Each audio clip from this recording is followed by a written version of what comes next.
What up, cuckolds? It's your boy, the hater, up in this piece, and there's a few things that I want to talk about in this video. So almost think of this as the hater reviewing wrestling news around here.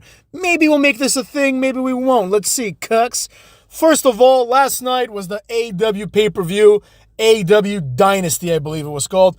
I didn't watch it, of course, but I did read the results, and people are freaking out about a match between Daniel Bryan and Will Ospreay. Now, even what I read sounded good, right?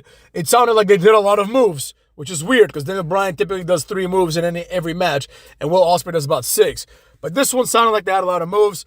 It sounded like the fans liked it a lot, so I'd like to watch this match one day, but I don't really care that much because fundamentally the question is, so what, right? So what?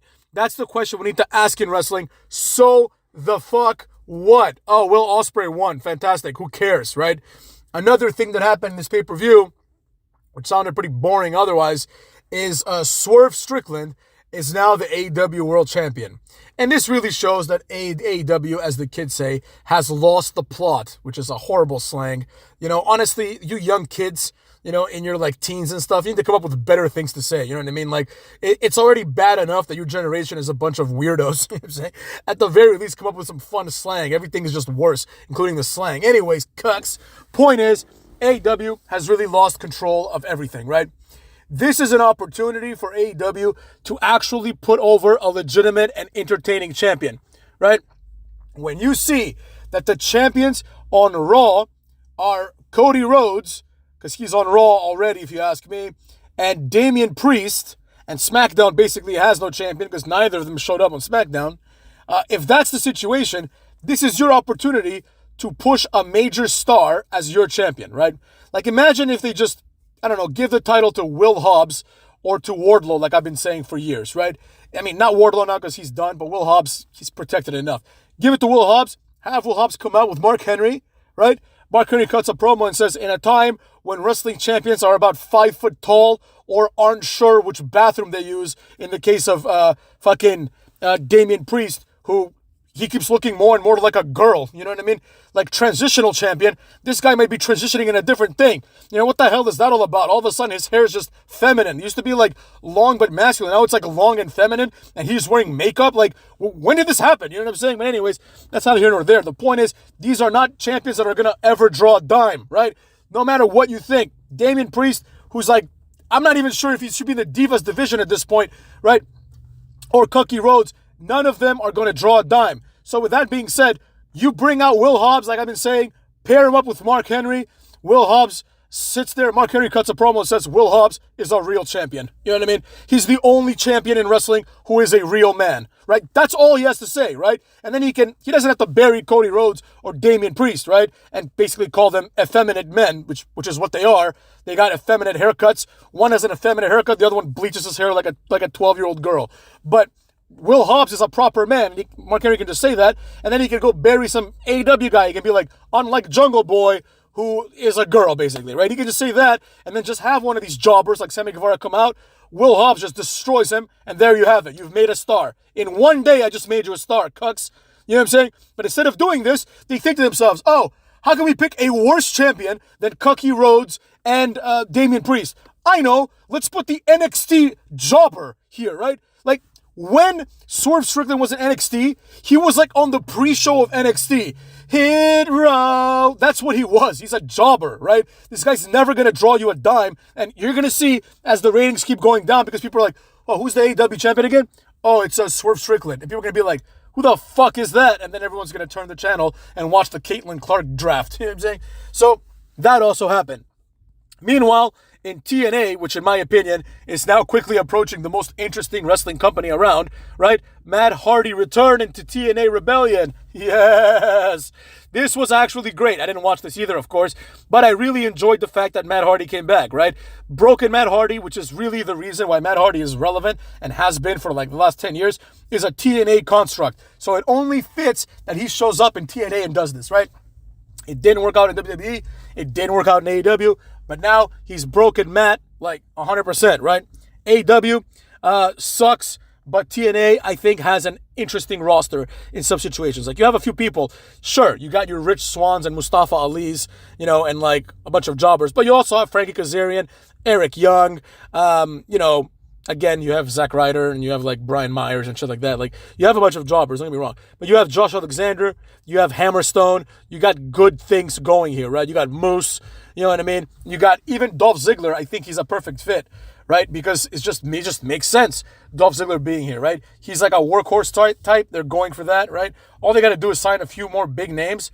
Like, once Powerhouse Hobbs, his contract is up, just offer him a lot of money and just make TNA like the company of entertainment and of real men. It's really that simple. It's not rocket science, right? But now the question becomes, where does Jeff Hardy land on this, right? Jeff Hardy's contract is not up. Reportedly might be coming up. I mean, this is another waste of money for AEW, but at this juncture in their careers, the Hardy Boys, I don't think they offer much independently, right? They got to be part of, the Hardy Boys, right? It's really that simple. You can do some other things with them, sure, but I think the logical conclusion is Edge, Christian, the Hardy Boys, and the Dudley Boys need to have one more TLC match. I don't give a damn where it is. Tony Khan is an idiot for wasting his money on, like, stupid shit like Swerve Strickland and fucking, Jeff Hardy having a singles run, whatever the hell he was going to do. No, just do what people want. Cut. And with that being said, we move on to another rumor, and, this one seems pretty legit. Well, there's two. First, I want to talk about the Bloodline. WWE also signed Solo Sikoa. Now, Tama Tonga, I think he's a boring jobber. Like, he got into a feud with Enzo, like a verbal feud, and it's like, he tried to cut a promo, and Enzo was just complete cringe. And it's like, this guy tried to do this like 4 or 5 times, right, in front of his bathroom mirror. And it's like, because it was like he taped it on his phone, right? And it was just so bad. It's like, this guy has no business being in entertainment at all, right? But then you also have Solo Sikoa, who has no business being entertainment, and the Usos, who have no business being entertainment. But yet here we are, cucks. Here we are. At least Jey Uso is over. But now Tama Tonga is in there, and even though he's not part of their bloodline, he's not even from the same country, right? The argument goes as follows. Oh, they're from the islands, right? And they're all kind of like dark-skinned and act like they're black guys. So they're now the bloodline, right? That's basically what it is, right? That's all the bloodline is. It's like Roman Reigns and the Usos. Like, you see this a lot, and this is like a moment of the culture, right? I went to school in Jersey. I went to law school in Jersey. And while I was in law school, right, I made a lot of friends outside of law school, right? And a lot of them were these Indian kids, right? And all of them just talked like they were black guys, right? It was very weird. And I was like, oh, and I talked to them, and basically the conclusion that I came to was that, like, they're ashamed of their culture in America. Like, they don't want to be like stereotypical Indians. So, like, they just go with something that they think is cool, right? It's the same thing with Samoans. Like, it's like all of a sudden they're proud of their heritage. Okay, then why are you acting like you're stereotypes, right? Like, I mean, maybe that's how they are in real life. Maybe they act that way, but it's like, I know some Samoans, and they don't act like that. They're like normal, happy people, They align more with like, Filipinos and, that kind of Asian, right? Like not the East Asians, but the other ones. But for some reason, the bloodline, they just like act like they're black. It's very strange. Like, I know they're not poor and from the ghetto because they're like, they have wrestling schools and other ways that they've made money historically. So it's like, get over yourselves, right? Like, the Usos are rich kids. Their father was in WWE, you know what I'm saying? But anyways, I digress. The point is, now we have Jacob Fatu in there as well, right? And I don't know what his role is going to be, but ultimately this is going to hopefully lead to like a new bloodline. They need like a real leader. Solo Sikoa cannot do this on his own, right? Maybe Jey Uso can be their leader, I don't know.